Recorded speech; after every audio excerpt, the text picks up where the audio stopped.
This episode is sponsored by TX Citizen, local New Braunfels news that is exclusively online and completely free.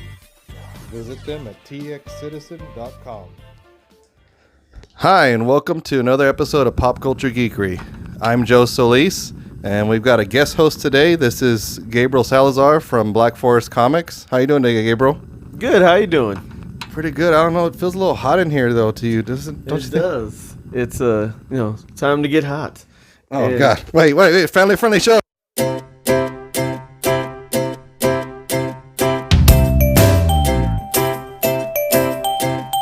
Okay, we're back. And so the fire's gone.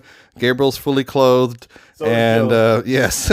So, but of course, the flames will give you the clue that we're talking about Hellboy today, which we literally just got back from seeing. So this is the fastest we ever got to do a review. Yes. But we're gonna just do non-spoilers. Since it's so early and we know that people haven't seen it yet. But I don't want to break your hearts. Yeah. But we're not those guys. So first off, this movie is rated R, and they use their R rating. Wouldn't you agree? Yes, they use the R rating very strong. It looks like you would expect out of a Hellboy book. I don't remember. Was the first couple of movies that Guillermo del Toro did, were they R rated? I don't think so, right? No, I think they would have been at the most PG-13. I think that's what they were. I don't remember any or recall anything that was too. You know what? You saw the trailer saying it was going to be bloody. It is. Yeah, very bloody. So, I mean, they go a different route with this. This time we have David Harbour of Stranger Things playing Hellboy. And, we have some of the same characters. I think the doctor, his dad is the same character, just different actor. Yes, yeah, just a different actor. It's a different backstory as well, but, you get to see it. Yeah, so they kind of try to play up the goofiness, I guess. I've read some Hellboy, and obviously I've seen the original 2 movies. I've seen the couple of animated movies they did. So that's my extent, the knowledge of this character that I have. But and we're only going to stick to stuff that they showed in the trailers. So in the trailer, they did show that scene where he's wrestling with somebody, and that's basically the way the movie begins. I thought that was kind of cheesy. I don't know. I mean, I know they were trying to set the tone. What did you think of that? I did enjoy it. I liked it a little bit more than Joe, I have to be honest, but I like luchadors, so that's kind of, I don't know, I might have been biased on that. So yeah, that's what I was thinking. They were going for certain fans, but.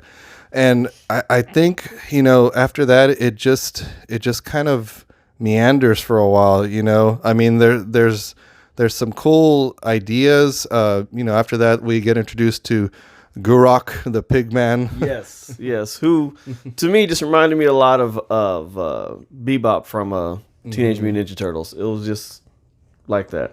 Yeah, and then shortly after that, we did get Hellboy's origin, which I thought was relatively similar. The only thing I noticed is that they did add some pretty cool character cameos from the Hellboy universe, which of course we won't spoil. But other than that, it was still the baby Hellboy. I remember that from the other movies. Yeah, you still got your baby Hellboy. It's pretty, significant. Spoiler: you might see some characters from the.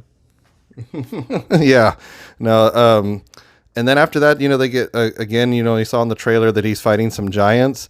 That to me is where the movie started getting a little random. I mean, there's a difference between wanting to world build, which I get that, and there was some significance of something that happened there with him and another group. Yeah. But I felt it was a little forced. I don't know. What did you think about the part with the giants?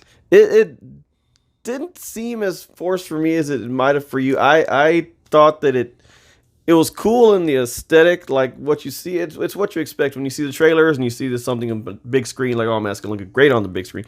It's worth the big screen, but it's I see how it could have been without. In the movie, they could have completely avoided that scene, and it still would have been a good movie. Well, I think another thing, we'll just go and throw this in there now. I just didn't think the CGI was very good in this movie. I think it was more miss than hit. There was some that were pretty good. But then I think the Giants just killed it for me. So yeah. But here's something I know we were disagreeing about. So Mia Jovovich comes out as the villain, in this movie. And maybe I'm a little biased, but I love her in anything she's in, and she's usually in cheesy monster movies or stuff like that. So maybe I give her a little bit more leeway. But you're saying you didn't really like her as the villain. No, I can't say I was 100% sold on her. I mean, she's great. She's great as an actor. She just didn't. For that, it just almost seemed. I almost want to say maybe it was the writing for her or something. I don't know. It just didn't. For me, it didn't mesh. Yeah, I think I'm just biased because it's her. But another monster that didn't really. Well, I think we saw her in the trailer, but she got a character poster. Was the famous character Baba Yaga, the famous Baba witch. Yaga. Yeah, Baba Yaga's in there. She plays an important role, as you would expect by seeing the trailer, the posters. But yeah, it's fun to watch her. I enjoyed her in the show. She did do quite a good amount of work in it. So yeah, to me, if the whole movie had been like that scene, because that was so wicked the way they did her, because she was part practical effects, part CGI. I think more practical. And that to me felt like the old Guillermo del Toro movie, because there wasn't so much reliance on CGI, and they just did such a great job. I feel like they captured the spirit of what it should have been in that scene, and then it never came back after that. What do you think about that? yeah, I agree. The whole scene with the Kree in the hallway The what? with Captain Marvel. It was different scene. Okay, what was on to the next point? Yeah. Baba Yaga. She was Wrong movie, Gabriel. And the funny thing in the trailer too, you saw some of those giant monsters stomping through London. I thought those were pretty cool too when they come out. But they just kind of came and went, and I don't know. The movie, it just ends okay for me. What did you think of the ending? Yeah, I also enjoyed seeing the monsters. It was cool seeing, just all them and the savagery that all those things bring, because it was a hard R rating. So they do it's awesome scene. But yeah, they it was just had them for so little time. We don't even get action figures out of them. So, I enjoyed it, but the ending was just pretty abrupt. Yeah. And it just seemed at the end and with the it was abrupt. Yeah, and the funny thing is they always talk about the trailers showing too much. I mean, that's why, like I said, I don't feel like any of that we've talked about is spoilers, because they did show all of this in the trailers. Correct. You didn't necessarily know, and I don't feel like we really gave away too much with any of that. We're really trying not to. We're trying to not give you anything, but it's really hard because there are so many other great scenes. Yeah, but I think overall, for me, it felt like it was a Hellboy movie for Hellboy fans, not necessarily for a general audience, and I feel like that may hurt it in the end. That might be why critics are being so hard on it. Yeah, that's agree. It was totally for, if you know the comics and you know Hellboy the past, it's great. It's for you. Whether you like it or not, that's up to you. I enjoyed it. I'll say that. It wasn't the best. To be honest, I didn't like David Harbour as Hellboy. I just see Ron Perlman, and I can't see any other way. It's like Michael Keaton's always going to be Batman. So. No, he wasn't too bad for me. Like, yeah, I love Ron Perlman's take on it. But David Harbour, like, he even said he didn't go back and watch that one. So I think he did good. It was just the movie itself. Let's go and do our ratings, I think, because yes,